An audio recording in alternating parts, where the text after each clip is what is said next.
El gas y la ley de culto fueron temas el día de hoy en el programa del presidente Nicolás Maduro.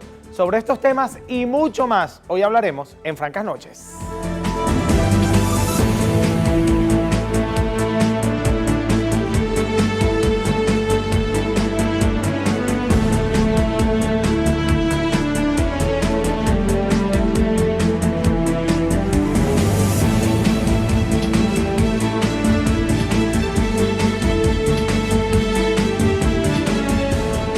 Francas noches para toda Venezuela, tarde pero seguro, aquí estamos en esta cita franca. Los lunes no estamos comenzando a las 7 de la noche, pero ustedes saben que a diario la cita es con Canal I, de 7 a 8 de la noche en este espacio franco, donde la verdad no es una opción, es nuestra convicción y quiero que sea la convicción de toda Venezuela.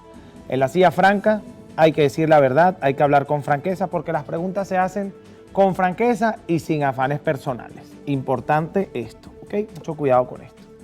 Por otro lado, quiero invitarlos a ustedes a participar a través de las redes sociales, @noticiascanalí, @Halim Naim y por supuesto la etiqueta de nuestro programa Francas Noches para hacer llegar dudas, sugerencias y comentarios. Para nosotros es importantísimo la participación de la audiencia. ¿Por qué? Porque a través de ustedes hacemos trascender este espacio. Sin ustedes, este espacio no existe, así que les pido de corazón que me acompañen en esta cita franca a través de las redes sociales también. Estamos en vivo a través de Canal I, en todas las cableras, a través del Canal I como señal abierta y por supuesto a través de las plataformas digitales. No nos podemos olvidar de esto.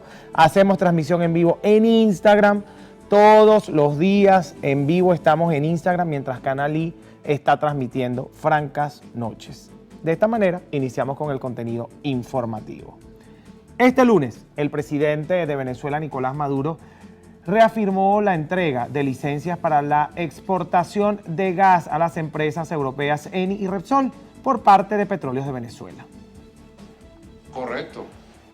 Ahí va PDVSA avanzando paso a paso, bueno, regularizando relaciones con el mundo.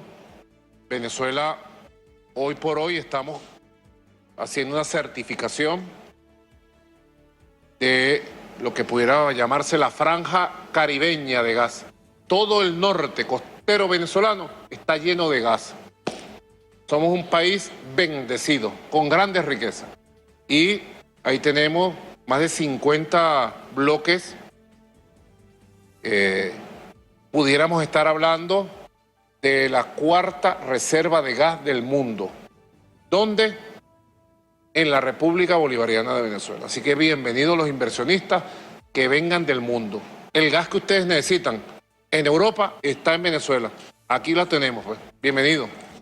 Durante la transmisión del programa con Maduro, el presidente afirmó que la industria petrolera venezolana no solo se recupera internamente, sino que también se mejoran las relaciones con países y empresas extranjeras pese a las sanciones. Recordemos que el pasado 5 de mayo se firmó el acuerdo entre estas empresas y el Estado venezolano luego de 7 años de espera, según había afirmado el ministro de Petróleo Pedro Telechea. El objetivo de las dos empresas europeas es reanudar el proyecto Cardón 4 para satisfacer la demanda europea de este combustible. Seguimos revisando información. Ahora nos vamos con el informe de la Comisión Europea publicado este lunes 15 de mayo.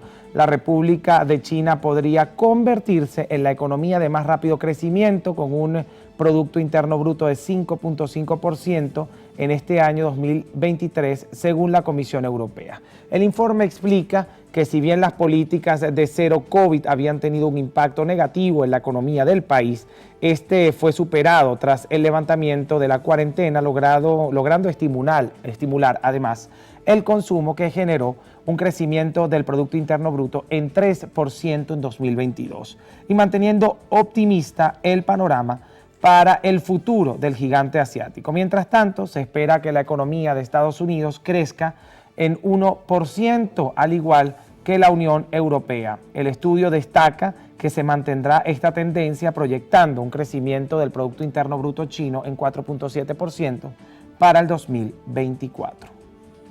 Interesante reporte, sobre todo porque tratándose de las relaciones internacionales y hablando un poco de este tema, las relaciones comerciales en la era mercantil cada vez son más importantes. desde finales de la Guerra Fría, una guerra que para muchos no ha terminado, el tema económico marca la pauta, marca la agenda y el posicionamiento de las naciones.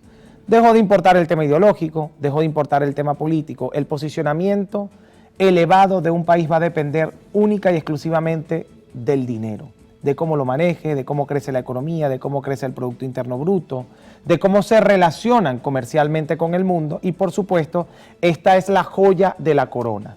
El país que se aísla por temas ideológicos o temas políticos se quita la corona y se la entrega a otro para que otro reine por él en la humanidad. Sobre estos temas es interesante hablar con algunos especialistas, a ver qué opina sobre estas declaraciones de la Comisión Europea, que seguramente abrirá paso a nuevas relaciones económicas y comerciales con China, ya que tanto la Unión Europea como la Comisión Europea, que nace además como Comisión Económica Europea en aquel momento, pues se están abriendo paso a un espectro económico sin atender demasiado a su aliado norteamericano, que evidentemente ante una crecida de 1% comparada con 4.7% por parte de la República Popular China, pierde cierto atractivo económico y hoy el interés es subsistir a nivel económico y comercial. Ya veremos qué ocurre. Seguimos con China. El gobierno de la República Popular de China cancela la compra de 832.000 toneladas de maíz a los Estados Unidos, prefiriendo los precios más bajos de Brasil.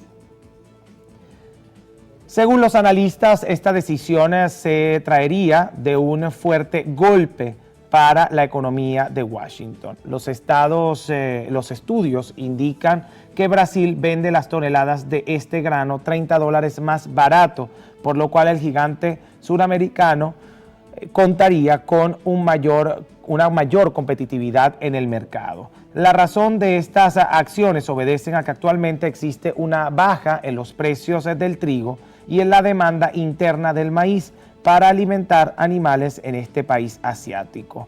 Esto ha causado una caída en las fluctuaciones de este grano estadounidense, que solo alcanzó vender 21 millones de toneladas en el año pasado, en comparación con el 2021, cuya venta osciló en 28 millones de toneladas. A esto se le suma la prohibición del uso del maíz de Estados Unidos en México, que además es el segundo comprador principal, que representaría pérdidas por miles de millones de dólares para la economía del país del norte.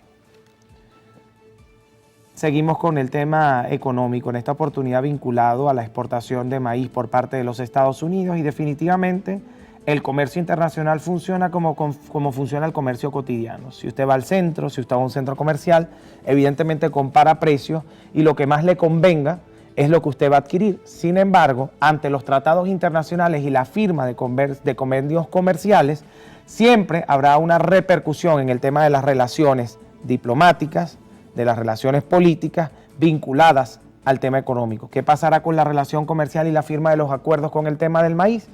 Ya veremos. Hoy Joe Biden, con una política mucho más suave y más cercana a China en ciertas oportunidades, tendrá que manejar esta realidad no solamente como Joe Biden, sino también todos los departamentos vinculados al gobierno norteamericano tendrán que tomar sus decisiones al respecto. Con la llegada de los gobiernos de Andrés Pastrana, Álvaro Uribe, Juan Manuel Santos e Iván Duque, se incrementó el paramilitarismo que opera en Colombia. Así lo afirmó Diosdado Cabello, vicepresidente del Partido Socialista Unido de Venezuela. Sin duda, durante muchos gobiernos colombianos, pero sobre todo en los gobiernos de Pastrana, de Uribe, de Santos y de Duque, los grupos paramilitares se fortalecieron en Colombia. Hubo una promoción de las relaciones con el narcoparamilitarismo de parte de esos gobiernos, y que hoy digan que hay 200 personas aquí en Venezuela no nos extraña, en verdad. Cabello aseguró que el narcoparamilitarismo tiene nexos con la oposición venezolana. Manifestó que estas acciones están debilitando la paz de Colombia. Esa gente, narcoparamilitares, los nexos que tienen con la oposición venezolana. los nexos que tienen con la oposición venezolana. Los pasan por las trochas, recordemos a los rastrojos, a los líderes de la banda paramilitar Los Rastrojos, con fotografías al lado de Juan Guaidó. Nosotros siempre hemos creído que la paz de Colombia es la paz no solo de Venezuela, sino de nuestro continente. Y esos grupos no quieren paz. La oposición venezolana, su compromiso es que Colombia va a pasar su droga por aquí. Parte del compromiso. Por eso esas fotos tanto cariño con jefes paramilitares. En otro contexto, el dirigente de la Tolda Roja manifestó que el gobierno de Estados Unidos es el único culpable de la campaña de desprestigio contra Venezuela. Señaló que el país norteamericano es también responsable de las agresiones que viven los migrantes en la frontera. Al diputado Diosdado Cabello es importante hacerle la siguiente pregunta. ¿Recuerda a Marulanda, por ejemplo? Las acusaciones constantes que se habían hecho desde organismos internacionales con el tema de la guerrilla colombiana y los vínculos con Venezuela. ¿O recuerda a quién pidió como buen oficiante la FARC en su momento para las negociaciones en Colombia? O por otro lado, se le atribuye, por ejemplo, a la oposición venezolana, y sin ánimos de defender absolutamente a nadie, se le atribuye, por ejemplo, a la oposición venezolana la presencia del Ejército de Liberación Nacional en el sur del país. El control que tienen sobre ciertos espacios de minas y estaciones de servicio en el sur del país. Eso es importante también que se revise. Si vamos a abrir la caja de Pandora del tema de la guerrilla, pues es importante que metamos la mano hasta el fondo, como siempre, y saquemos los papeles archivados, que en esos papeles archivados hay mucho que evaluar y no precisamente están así. Seguimos en el tema de la guerrilla. Este lunes la guerrilla del Ejército de Liberación Nacional, ELN, afirmó que el diálogo con el gobierno experimenta una crisis luego de las declaraciones del presidente Gustavo Petro en relación al grupo armado. Durante una reunión con el componente militar, el presidente Petro se preguntó sobre la capacidad del Ejército de Liberación Nacional de actuar de forma centralizada. Y esto generó el rechazo del grupo armado que consideró dicha afirmación un cuestionamiento contra su validez como organización y participación en el proceso de diálogo. Al respecto, el Ejército de Liberación Nacional insistió en que su organización es nacional con una doctrina organizacional y jerarquías definidas, al tiempo que acusaron al presidente colombiano por respaldar supuestamente una doctrina de guerra de baja intensidad imperialista. Con este tema tenemos que ir a la pausa, recordando además que el Ejército de Liberación Nacional colocó como parte de las condiciones para una negociación que sea Venezuela parte de los negociadores, parte de los buenos oficiantes, y que fuese el primer espacio donde se dieran la mano para sentarse en una mesa de negociación. Justamente ese Ejército de Liberación Nacional, que en los 50, finalizando los 50, entre el 59 y el 62, se funda en Cuba, con un gobierno afín al que tenemos hoy. Sobre estos temas es interesante hablar con quien habla hoy de la guerrilla colombiana.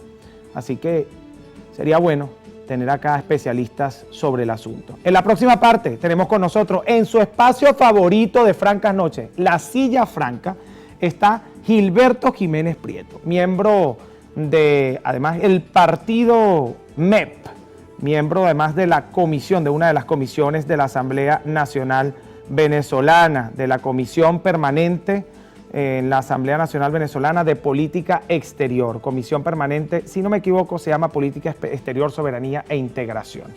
Ya volvemos con más de Francas Noches y su segmento favorito.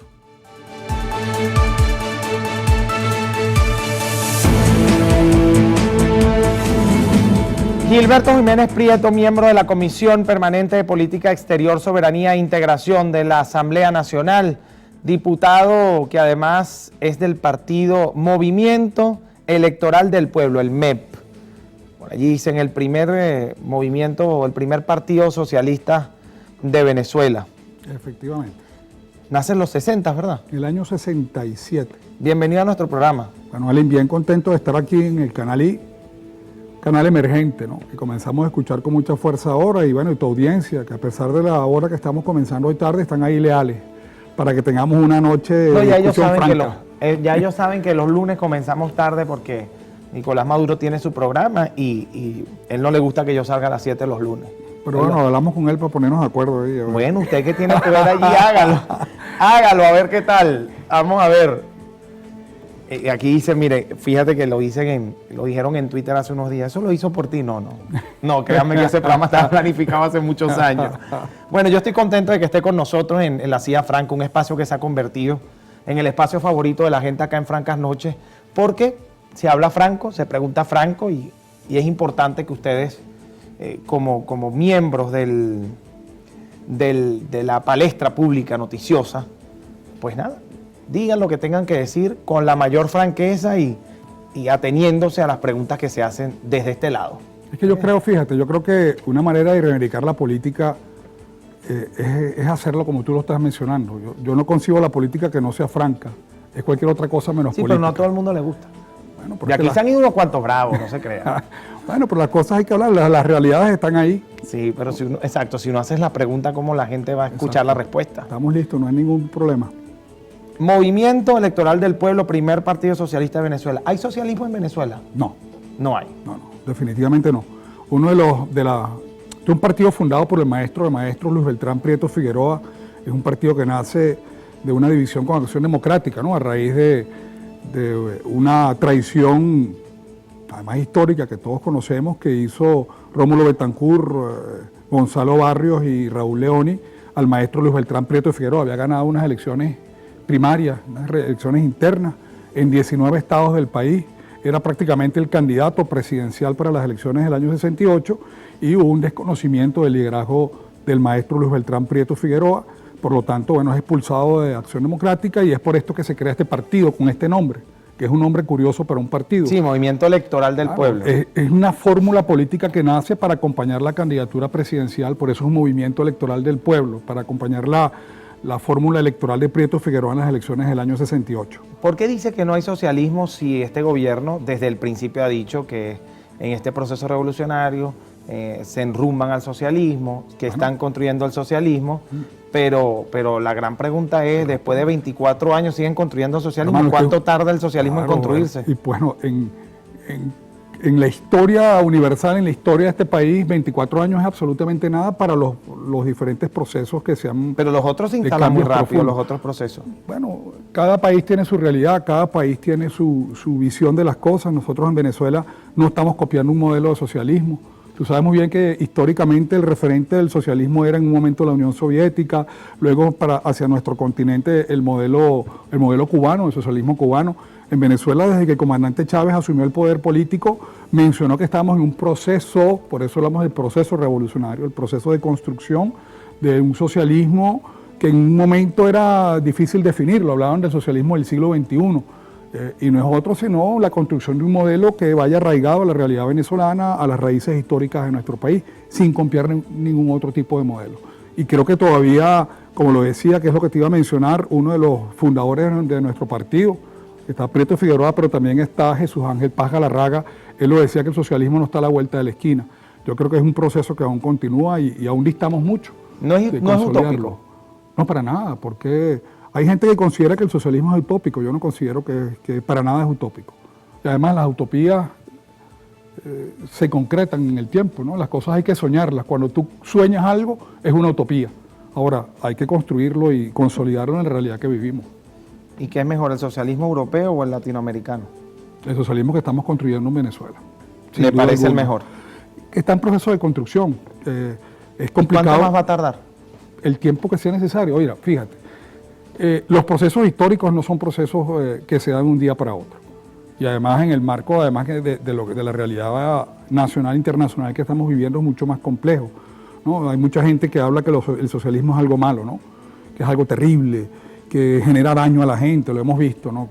Y mucha gente vende a la opinión pública nacional que el socialismo venezolano es un fracaso, cuando todavía aquí no hemos consolidado el socialismo. Yo creo que se están generando las condiciones para la construcción del socialismo. Basta con ver la Constitución, Ya la Constitución habla mucho, cuando tú le das cabida a la participación, la forma como se hizo la Constitución, la participación de la gente, eso ya nos indica que hay un cambio de paradigma en el accionar político que nos abre el escenario de la Al MEP, que Constitución. es un movimiento electoral, ¿le gusta, por ejemplo, la reelección indefinida?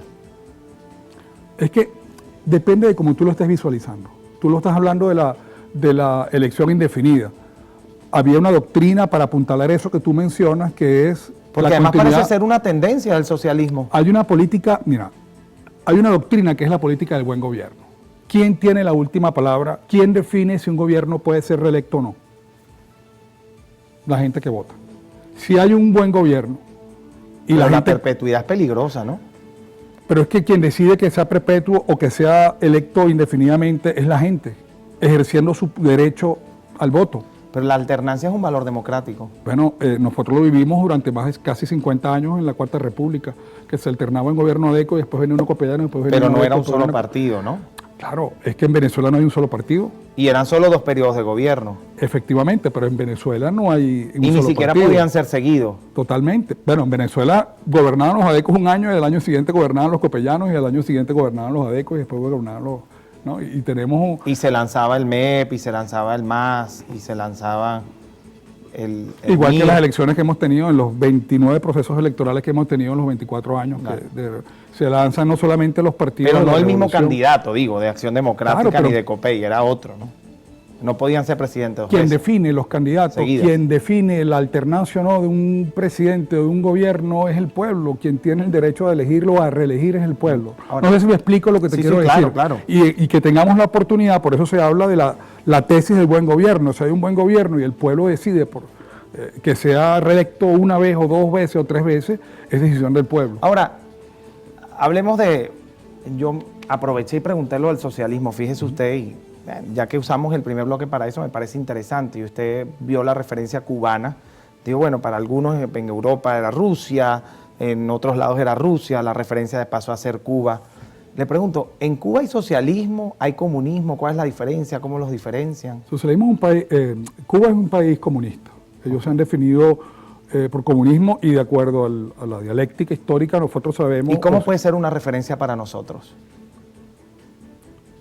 En varias cosas, desde mi humilde visión, ¿no? Es mi opinión muy personal como venezolano, fundamentalmente como venezolano de a pie, y yo milito en la izquierda desde que tengo uso de razón, me considero una persona socialista, ¿no? Con lo bueno y con lo malo que podamos tener. Recuérdense que la política es una acción humana, y como seres humanos cometemos errores, y como seres humanos no somos perfectos, pero somos perfectibles, y la política no escapa a eso.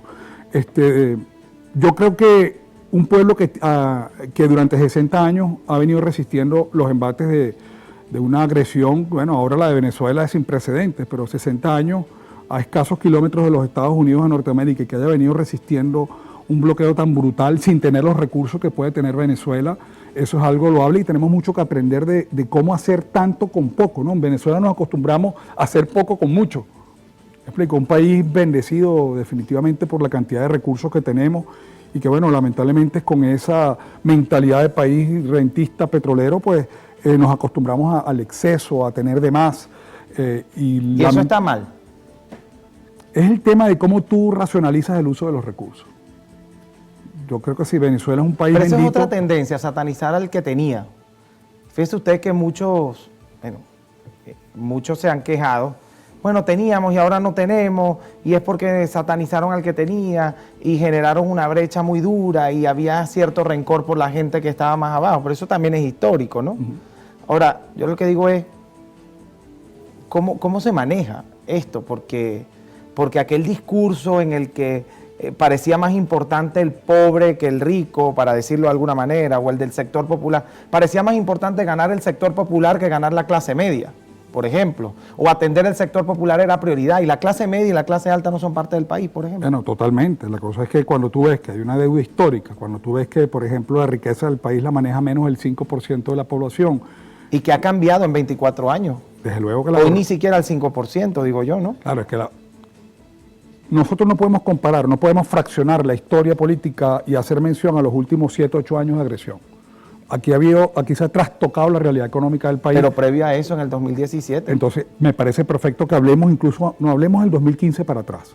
de lo que ha sido la distribución del principal recurso. Desde el decreto, pero también entonces hay que hablar de las expropiaciones. Ah, ¿cómo no? Hay que hablar de muchas pero cosas. hablemos de todo el escenario. Estamos hablando, tú hablaste de las clases sociales, y parte de la democratización, o uno de los logros fundamentales que ha tenido la revolución bolivariana, ha sido la democratización del ingreso nacional. ¿Cuál es la principal fuente de ingreso del país? El petróleo, ¿verdad? Ha sido la que prácticamente genera todos los recursos que maneja el Estado. Okay. Anteriormente, antes de la llegada de la revolución, 30 céntimos de dólar, 30 céntimos de cada dólar que se generaba el petróleo se destinaba a la inversión social, que en aquel entonces era considerado como un gasto. ¿Por qué no trascendió? Bueno, pero es que hubo un cambio. $112 el barril. Efectivamente, hubo enormes riquezas. ¿En cuántos plan Marshall se generaron? Pero pregunto, si el plan es correcto, si el plan es perfectible, porque no es perfecto, sino perfectible, le pregunto, ¿por qué no trascienden? Eso me lo puede responder en la próxima parte. Vamos a la pausa, ya hablamos con más.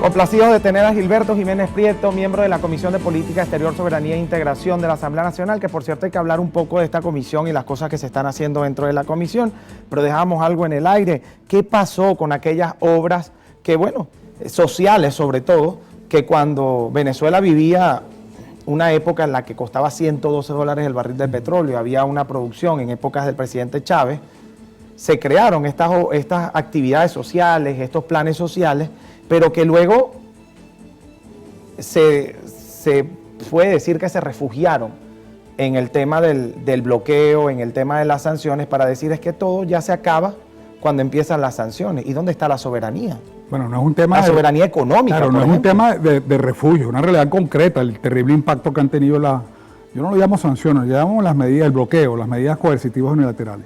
Yo te estaba hablando a ti del nivel de democratización del ingreso.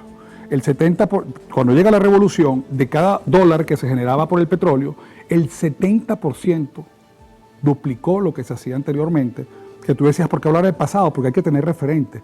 ¿Cómo tú sabes si avanzas o retrocedes si no tienes un referente? 70 céntimos de dólar se dedicaban a una inversión social. A una inversión social que podemos decir, partiendo un poco de lo que tú estás mencionando, a cosas que son intangibles. Durante la dictadura de Pérez Jiménez se dedicó gran parte de la riqueza del país en infraestructura que la vemos. De hecho, hoy seguimos utilizando la gran vialidad, las grandes obras que se hicieron. En el proceso revolucionario, muchas de las cosas, de los avances, de los recursos se invirtieron en cosas que posiblemente sean intangibles para la gente. Por ejemplo, las misiones educativas, tú lo mencionabas. Venezuela es un país que fue declarado por la Organización de las Naciones Unidas, por la UNESCO particularmente, como un país libre de analfabetismo. Cuando en un país, eso es algo, de repente es intangible, pero es una realidad concreta, porque ahí se invirtieron una cantidad importantísima de recursos para que no sabía leer, aprendiera a leer, ¿no? Y somos hoy en día, por la UNESCO, definidos como un país libre de analfabetismo. Pero es que no solamente fue el analfabetismo, es que mucha gente tuvo la oportunidad.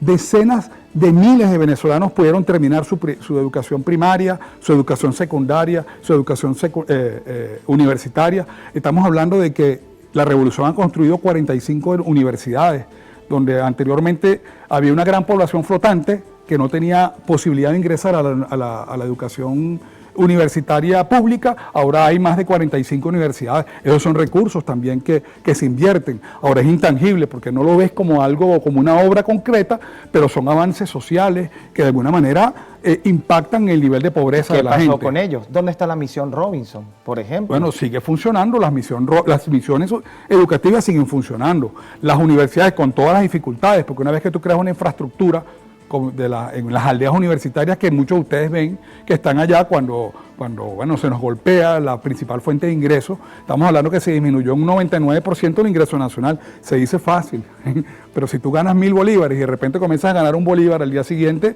eso tiene un impacto y eso ha mermado la calidad de muchas cosas que se están haciendo, todo el sistema de atención de salud primaria que tenemos en el país. Los médicos te tocaban la puerta en un barrio, te tocaban la puerta y te daban los medicamentos, entonces, se hace seguimiento a la mujer. Ahí está la inversión. Ese socialismo del que habla atendió ciertas cosas y descuidó otras, porque le pregunto, ¿es culpable el bloqueo de que no salga agua por las tuberías de los venezolanos en algunos lugares del país, por ejemplo? Y eso no es después del 2015, eso es previo al 2015. Totalmente. Nosotros tenemos un sistema de servicios públicos realmente deteriorado, que desde luego se ve mucho más golpeado con el bloqueo. Ahora, eso es previo al 2015. Estoy de acuerdo, hay una gran debilidad y yo creo que de manera autocrítica, yo mismo como venezolano, yo soy vecino en un área cercana al canal y donde yo vivo y a mí se me va el agua los días viernes, sábado y domingo estoy yo sin agua. Y soy un privilegiado porque nada más se me va el agua 3 días.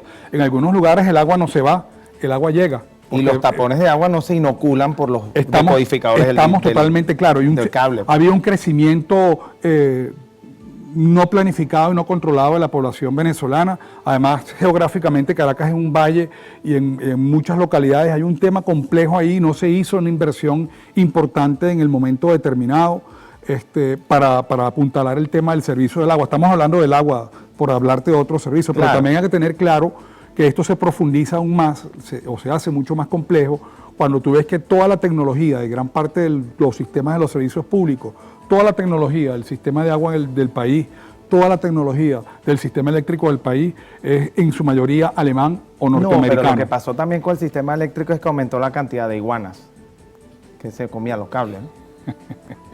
Es evidente. Eso también que puede ser. Bueno, eso, cada quien es responsable de las cosas que dice, hermano. A mí me parece el decir que el problema eléctrico en el país se debe a una iguana que eventualmente se comió un cable. Eso es una crítica que está haciendo. Porque yo hice una pregunta real. Pero usted está haciendo una crítica y eso es muy bueno, sobre todo para quienes hacen política. Es que yo creo que cada quien de oposición o de gobierno. Cada quien es responsable de lo que dice. O sea, yo creo que tú no puedes escurrir la arruga o decirle a la gente que esto es una maravilla, que no hay problemas en los servicios públicos. Los hay, pero tú tienes que contextualizar las cosas e ir a fondo. Que hay un problema de ineficiencia de gestión pública, los hay, pero ¿cómo no? Y que hay problemas de corrupción a lo interno, los hay. Y claro que tenemos que confrontarlos y enfrentarlos. La corrupción es terrible porque es un cáncer que acaba en las bases de la sociedad venezolana. Hay que enfrentar la ineficiencia. Y por eso la gente tiene que organizarse, los consejos comunales deben realizar cualquier instancia de organización, de acuerdo a las leyes, el Poder Popular le dan la cualidad a la gente de asumir acciones de contraloría. Bueno, que lo hagan, no es solamente las instituciones del Estado, es el pueblo venezolano que tiene que hacer sus denuncias, cuando alguien no está haciendo bien las cosas, bueno, no olvidemos los nombres de los malos gobernantes y no votar por ellos cuando lo hacen mal, cuando hay ineficiencia. La cosa es que ahora el ambiente nacional está contaminado con el impacto, les duela o no, hay un bloqueo que ha afectado el funcionamiento del país. El hecho que no se le haga mantenimiento al sistema eléctrico nacional, porque no se le venden los equipos para hacerle el mantenimiento a un sistema eléctrico de tecnología alemana o de tecnología norteamericana. Venezuela era un país que tenía 45 F-16, era una de las fuerzas aéreas más importantes del país. ¿Qué pasó? A eso es lo que me refiero. ¿Y qué pasó cuando le pregunto por qué no trascendieron esas políticas económicas de Hugo Chávez Frías con un barril de petróleo a $112 en barril? En tan poco tiempo sacaban los recursos de un país que percibía tanto dinero por el tema petrolero. O sea, eso es importante también que lo tengamos en cuenta. ¿Por qué no se hacía en el momento cuando se cobraban $112 el barril los mantenimientos necesarios? Porque es que cuando se hace la evaluación del sistema eléctrico, muchos especialistas decían, es que la falta de mantenimiento de años que tiene el sistema eléctrico venezolano. Entonces, si bien me está diciendo que fue invertido en temas sociales, le pregunto yo, ¿qué pasa con esa revolución de la que tanto se habló? ¿Qué pasa con ese socialismo? ¿Qué pasa con la soberanía? Por ejemplo, la soberanía alimentaria. ¿Quién crea los CLAP?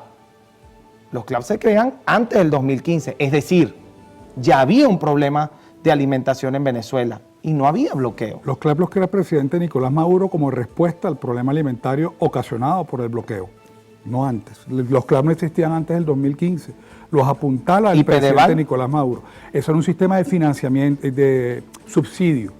Tú estás hablando de dónde están los recursos, o es que acaso no nos acordamos, hay que hacer siempre el ejercicio de memoria, que muchos venezolanos consumíamos prácticamente alimentos subsidiados por el Estado venezolano, así como nos subsidian la electricidad, así como nos subsidian el combustible, así los medicamentos eran subsidiados por el Estado. Eso es plata, esos recursos. Tú preguntas dónde están los recursos que generó los $112.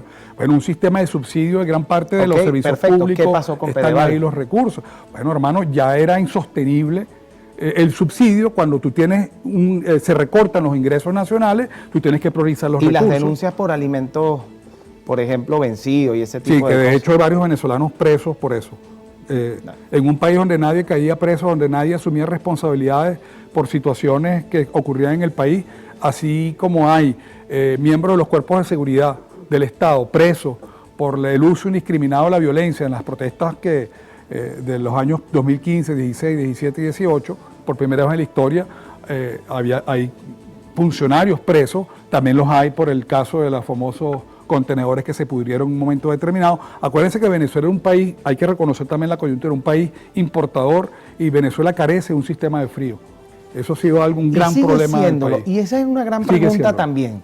Sí, ¿cómo se reactiva el aparato productivo de un país que responsabiliza, por ejemplo, del tema alimentario a los Estados Unidos por el tema del bloqueo económico o por el tema de las sanciones, cuando habló desde el principio como plan de gobierno en el año 98 de soberanía alimentaria?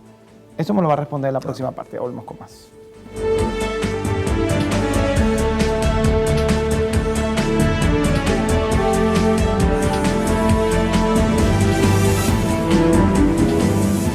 Gilberto Jiménez Prieto, miembro de la Comisión de Política Exterior, Soberanía e Integración, además miembro del partido MEP, hoy nos honra con su presencia acá en el programa, y dejamos en el aire el tema de la trascendencia de las medidas económicas, el tema de la soberanía alimentaria, y el tema alimentario es un tema complejo. Claro. El CLAP, por ejemplo, nace como una medida de contingencia. Efectivamente. El PEDEVAL nace como una medida para subsanar una realidad económica, para ayudar a la gente a que pueda adquirir los medicamentos a menor precio. Y bueno, era parte del subsidio que generaba el gobierno. Ahora, le pregunto, ¿cómo se reactiva el aparato productivo de un país? ¿Ok? Con la realidad económica que tiene, pero más allá de la realidad económica, que tiene una política de la dependencia, que de verdad que es increíble, diputado, porque es que desde el año 98 se hablaba de la soberanía alimentaria, se prometía la soberanía alimentaria por parte de la revolución del siglo XXI. Estamos en el año 2023 y hoy todavía responsabilizamos a Estados Unidos de la realidad alimentaria de Venezuela. Es que me lo han dicho mucho. Es que el venezolano dejó de tener facilidades para comer, empezó a haber escasez, empezó a haber falta de dinero para poder comer por el tema del bloqueo y las sanciones. Irán es un país sancionado, Rusia es un país que ha tenido conflictos con los Estados Unidos históricamente, gran cantidad de países. Cuba es un país que produce azúcar a pesar de las sanciones, o del bloqueo, o de como la quieran llamar. Entonces yo lo que digo es, ¿qué pasó con la soberanía alimentaria de aquellas promesas? ¿Cómo reactivamos el aparato productivo para dar soluciones? Claro, siempre es bueno contextualizar lo que dices, ¿no? Siempre es importante, antes de atacar lo que tú planteas en la realidad, ir un poco al contexto. Yo creo que esto es fundamental. Venezuela es un país que históricamente vivía de la renta petrolera, era un partido que por esa inmensa renta petrolera se convirtió en el principal importador de prácticamente todo lo que consumía. Más del 80% de lo que se consume como digamos la cesta fundamental de alimentación del pueblo, la cesta básica, eran productos importados. Por decirte algo, el pabellón nacional en algún momento, es el plato nacional y ni siquiera las caraotas las producíamos en el país, por una razón clara. Hacer la gran inversión, estoy hablando del momento que llega la revolución acá, en el momento contextualizándolo, y los cambios que hemos tenido, los avances que hemos tenido.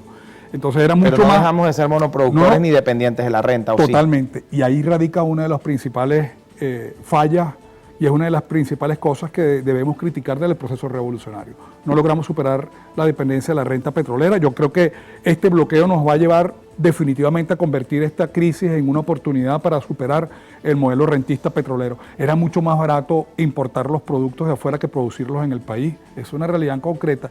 Y esto se suma a otra realidad. También había algunos factores, no voy a decir factores políticos, pero algunos factores de la vida nacional que hicieron de las importaciones un gran negocio, que no les convenía bajo ninguna circunstancia que el Venezuela produjera algunos productos porque el gran negocio estaba en la importación. O un presidente que expropió empresas también, ¿no? Totalmente, 1.500 empresas, creo que son 40.000 empresas. ¿En qué contribuyó eso a la producción nacional? Mira, yo te voy a decir en algo concreto que yo viví, en lo que yo viví. Yo fui presidente de INSOPESCA, el Instituto Socialista de la Pesca y Acuicultura, durante 4 años. Tenemos información de primera mano. Sí, nos tocó en un momento determinado expropiar 2 camaroneras al sur del lago. 2 camaroneras, ¿y por qué las expropiamos? Porque habían sido abandonadas por sus dueños. Había 18 familias en un lado y en otro habían 26 familias que vivían de esta actividad productiva, pero bueno, los dueños abandonaron las empresas, se llevaron, desmantelaron y no, algunos más bien equipos. ¿No era mejor dedicarse a ver por qué los empresarios estaban abandonando las empresas? Bueno, por la misma circunstancia, de repente eran ¿No personas... será que estaban muy golpeados, por ejemplo, la empresa privada? Sí, pero tú no abandonas una empresa. Tú no abandonas a tus trabajadores. Tú puedes tener las crisis que tú puedas tener, pero tú no vas a abandonar como un delincuente a familias que dependen de ti, te vas a ir y desmantelas, es decir, que es algo premeditado, te llevas los equipos para venderlos e irte del país. Y la abandonarlos. solución no es más bien incentivarlos, darles seguridad jurídica, buscar la manera de que sigan creyendo en el país. Es que O sea, totalmente. lo correcto era quitarle lo que era de ellos. Te estoy hablando de dos ejemplos que te estoy diciendo Claro. concretos. Estas camaroneras fueron expropiadas por el gobierno nacional, fueron pagadas, porque no todas las expropiaciones no fueron canceladas, en este caso se pagaron. Nosotros creamos comités de trabajadores y fueron los trabajadores que recuperaron la producción de luego. Y yo no sé si tú recuerdas hace unos años los operativos de venta de pescado donde la gente podía comer camarones importados, algo que era prohibitivo para la cesta, para el venezolano normal, la gente podía comprar camarón a precio popular. Te estoy poniendo un ejemplo de algo que yo viví en concreto. Ahora, yo creo que también se ha satanizado el tema de las expropiaciones. Yo creo que efectivamente sí hubo errores. Yo siempre lo he dicho que Las empresas del centro de Caracas, en pleno día productivo, exprópiese, por ejemplo, le pregunto. No, incluso es que lo que afecta no son las empresas esas que tú mencionas. O después lo que ocurre con esas empresas. Yo creo que la situación es que efectivamente en algunos lugares que estuvieron productivos o algunas tierras que estaban productivas fueron expropiadas, etcétera. Yo creo que no fue un proceso perfecto, pero hubo experiencias que sí fueron exitosas. O sea, no podemos enfocarnos solamente en lo que salió mal, porque no todo fue malo. ¿Cuántas empresas se expropiaron? 1.500 empresas. ¿Cuál es el porcentaje de éxito? Óyeme, 40.000 empresas es el parque de las empresas en el país. 40.000. 1.500 fueron expropiadas. Nadie aquí puede decirme que las expropiaciones fueron a generar una debacle productiva en el país, porque por los mismos números... Pero mucho cuidado con lo que ocasiona una expropiación. Le pregunto, usted como empresario privado, ve que están expropiando a otro, ve que la seguridad del empresario privado se ve mermada, puede ser perjudicial para él seguir en este país, la inversión privada va a emigrar.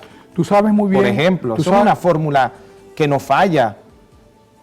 Hay gente que también aprende lo que está viendo. ¿Tú sabes lo que es un latifundio? Eso es por contagio. Tú sabes lo que es un latifundio. Pero por supuesto estamos hablando lo que es un latifundio. de cientos y cientos de hectáreas, en muchos casos, que estaban totalmente improductivas y que las tenían ahí para engordarlas, porque tú sabes que el precio de la tierra iba aumentando en muchos lugares, tierras productivas que no se dedicaban. Un proyecto productivo como el que planificó el presidente Chávez lo decía, un país, Venezuela será verdaderamente libre cuando produzca lo que consume. Todavía estamos a tiempo para lograr eso. Yo creo que esta circunstancia que estamos viviendo nos va a llevar definitivamente a impulsar la producción nacional, que pasa por escuchar a los productores, a los verdaderos protagonistas del proceso productivo en este país, que son los campesinos, que yo sé que en muchos casos, producto de la ineficiencia y la ineficacia de la gestión pública, no reciben los insumos a tiempo, ¿no? Si hay algo que es exacto, casi matemático, es el proceso de producción. Si tú no preparas la tierra antes que lleguen las lluvias, eso es un proceso, eso no es algo inventado. Y si no hay la eficiencia en la gestión pública para que los campesinos tengan la semilla y tengan las máquinas, porque otra cosa que también tenemos que recordarnos, el presidente de la Revolución Bolivariana, el comandante Chávez, creó una empresa con maquinaria iraní, con maquinaria china, que se pusiera al servicio de la gente. Tú me vas a decir, ¿dónde está esa maquinaria ahorita? Muchas de ellas han sido abandonadas. Muchas de ellas, por otra parte... Podríamos hablar de los cementerios de maquinarias y de autobuses, ¿no?, que hay en Venezuela. Claro, totalmente. Podemos hablarlo, claro, pero un país donde tú no puedes generar las piezas de reemplazo. ¿Por qué no las puedes generar? Esa es la gran pregunta, diputado. Porque en Venezuela históricamente ha vivido de una dependencia tecnológica también. Pero no fueron 2 días de revolución del siglo XXI y todas las promesas de real revolución, ¿dónde quedaron? Hermano, eso está en proceso en estos momentos. Yo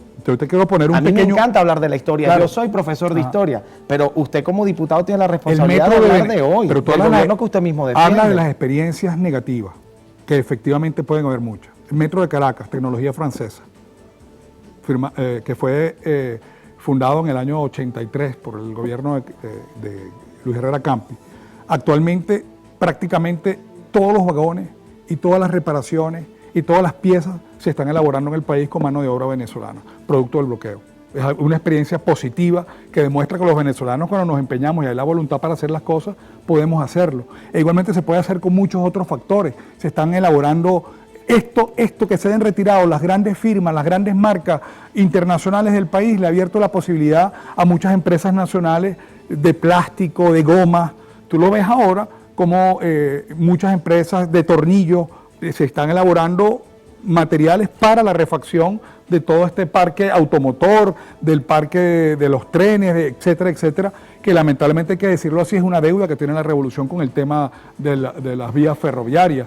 Chávez en un momento llegó hasta, de hecho se quedó a medio camino, uno de los puentes sobre el río Orinoco de 2 pisos, que uno estaba destinado para una vía férrea y otra no, porque ya Chávez en ese plan, en aras de lograr la soberanía nacional, ya preveía las vías por donde íbamos nosotros a llevar la materia prima, de donde transportar los alimentos de las áreas de producción a las grandes capitales.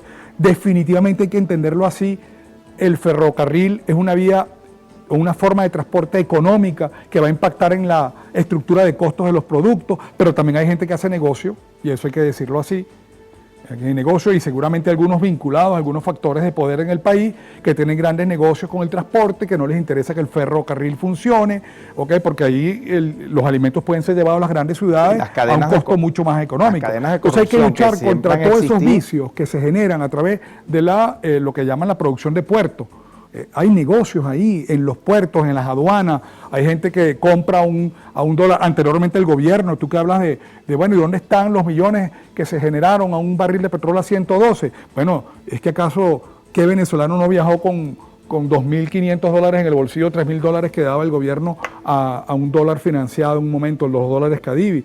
¿Y qué empresa venezolana ponían? ¿Qué empresario venezolano arriesgaba su capital en Venezuela? Eso es una buena pregunta. Todo y eso también se la hacía, otra buena pregunta es qué pasó con CICAD 1, CICAD 2, la infinidad de CICAD y la infinidad de actos de corrupción que fueron denunciados en aquella época, porque hoy se abre la caja de Pandora, pero parece que la mano no es tan profunda, ¿no? Bueno, lo bueno es que todos los crímenes de corrupción no prescriben, y eso es importante decirlo. Y ahora tenemos más herramientas para que todas esas personas que en un momento robaron y que se hicieron del erario público, pues paguen las consecuencias. Porque mientras que haya impunidad, entonces no se genera el ejemplo. Yo creo que esto es importante. No, y que se revise todo el mundo, hasta la silla más alta. Claro. Totalmente, es que yo creo que lo hemos visto. Diputados, uno de ellos se sentaba a 4 curules donde yo me siento en la pero el Asamblea diputado Nacional, no es la silla más alta. Bueno, pero estamos hablando de sillas bien altas que tienen que ser revisadas también, ¿no? Eso está en que tuvieron proceso. cargos de gobernador, que tuvieron cargos de alcalde, que fueron ministros en otra época, en momentos donde se hacían denuncias. Por ejemplo, le quiero preguntar, ¿qué opinión le merece el tema del salario de los venezolanos con tantas exigencias que se han hecho?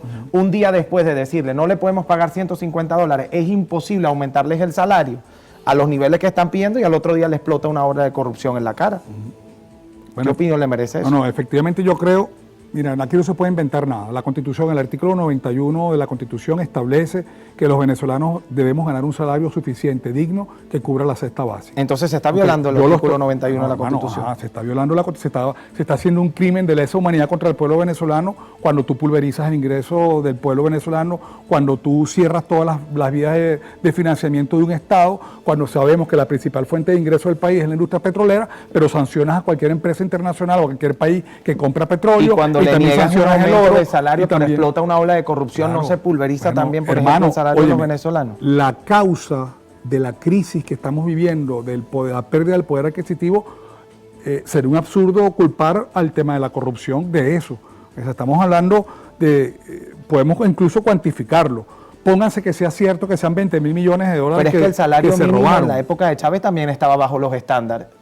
Llegamos a tener un salario mínimo por encima de los 500 dólares. El salario mínimo más alto del continente latinoamericano. Pero no se compara, ya que a usted le gusta la historia, no se compara con los históricamente obtenidos en Venezuela, por ejemplo. No, es que antes, yo creo que el salario mínimo más alto de la historia lo logramos tener nosotros en Revolución bajo el gobierno del presidente. Aquí el salario mínimo llegó a $1.000, a $900, a $1.200.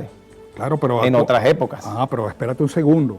Contextualiza el número, pero ¿y ¿cuánto podías tú comprar? Y la FAO estaba preocupada por la realidad. ¿Cuánto podías tú comprar con $1.000 en aquel momento de la Cuarta República? ¿Cuánto tú podías comprar con los 500 dólares? Hablemos de la seguridad alimentaria en Venezuela, por ejemplo. La FAO se mostraba preocupada desde el año 2013, desde el año 2012, por la realidad alimentaria venezolana. Por ejemplo, ahí no había bloqueo ni había sanciones. No, pero en Venezuela llegamos nosotros a autoabastecernos en granos, por ejemplo, en maíz, que es la fuente básica de alimentación del pueblo venezolano, durante varios años. Por primera vez en la historia, y eso se logró en el proceso revolucionario. Producíamos maíz blanco para los alimentos de los animales. La Constitución... Pero está claro que sí hemos tenido avances nosotros desde el punto de vista de lo que tú hablabas de la soberanía alimentaria. Logramos abastecernos de maíz, hermano.